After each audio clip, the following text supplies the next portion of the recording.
Yesterday, explosions were heard over Odessa. One of the shots hit a residential building. As of 8 a.m. on April the 24th, rocket attacks killed 8 people, including a 3-month-old baby. Another 18 people were injured. I have behind me what the occupiers call a military facility. What they targeted with their high-precision weapons. This is not a military facility. 8 people died, including a 3-month-old child, a girl from Odessa who never saw life.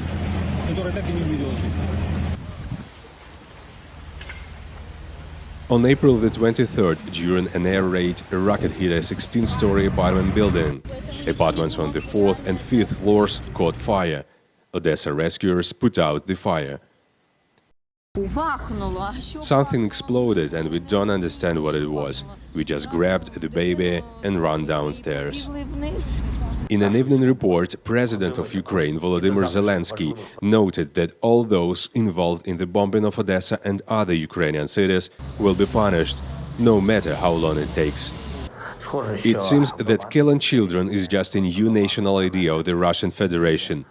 The attack was carried out by Russian strategic aircraft from the Caspian Sea region. We managed to shoot down 2 missiles. Another 5 missiles hit a peaceful city, including the usual block of flats, the usual multi-story building. We will identify all those responsible for this strike, all those responsible for Russia's missile terror. Everyone who gives these orders, everyone who obeys these orders, no one will be able to hide. On the night of April the 24th, at about 10 p.m., 2 more Russian cruise missiles were fired at the Odessa region. They were fired from the Black Sea and headed towards the Pivdenny port, the South Air Command said.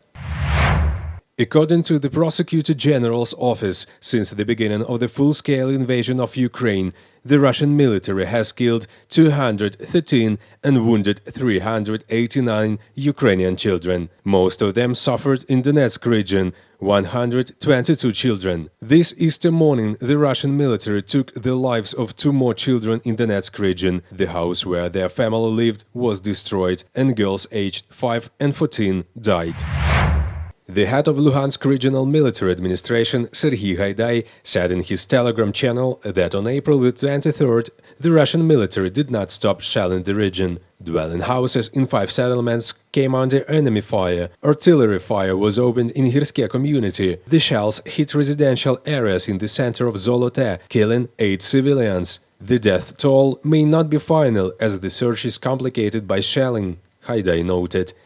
Heavy fighting is taking place in Rubizhne and Popasna, and in Severodonetsk direction, the Russian military has built pontoon crossings across the Krasna River.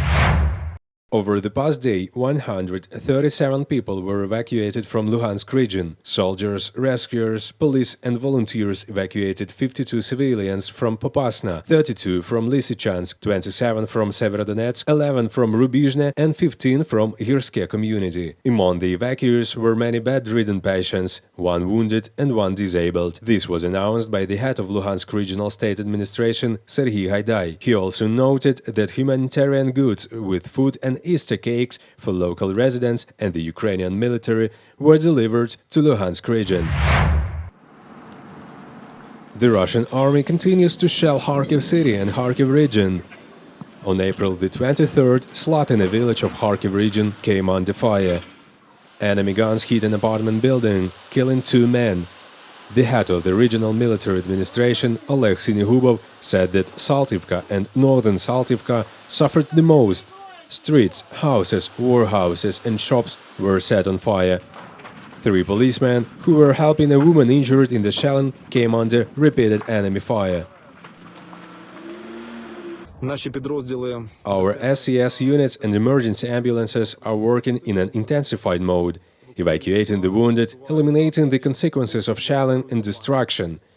Currently, unfortunately, we have 6 people injured, 3 people died. These are from Derhachiv and Chuhuiv districts. On April the 23rd, a rocket hit the outskirts of a village in Dnipropetrovsk region. The blow was so strong that it left a funnel more than 4 meters deep. According to the head of regional military administration, Valentin Reznichenko, the low-pressure gas pipe was damaged. He also said that on Easter night, the Russian army fired 3 times at Pavlograd region. The rocket hit the railway infrastructure, killing a 48-year-old man. Also, 8 buildings were destroyed, cars were under the rubble. 2 other missiles hit an industrial plant, but people were not affected. The MYKOLAIV National Guards have a trophy dog. The shepherd dog belonged to the Russian soldiers who surrounded one of the villages of the former Nova ODESA district. When Russian servicemen were defeated, their dogs fled the village. One dog was sheltered by the family of Valentina Boydish. This dog was assigned to me. It's very good for training, one of the best. It knows all the basic commands for detention. Over time, the dog gets used to it, realizes that I do not pose any danger, and it is tamed. From the first days it accepted me, there was no aggression. The fact that this is a fighting dog proves not only its training. When it was found, it had a collar of a Russian manufacturer around its neck. These are used for service dogs. 5 days ago, Max's name was Bugs, and it lived in the Boydish family. The village where the family lives was surrounded by Russian troops during March. When the village was liberated, one of the dogs belonging to the Rosguard came to the house. It started to run here and looked into the yard. I gave some food in a saucepan. It started to run here and looked into the yard. I gave some food in saucepan. I just put it here and went back home. The dog ate all of that and ran away past the neighbors through the gardens. It was running one day and then jumped over and went straight into the yard to me, then went into the kitchen behind me. That's how it turned out the dog stayed with me.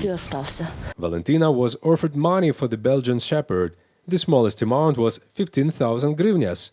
However, the woman refused and gave the dog to defend Ukraine.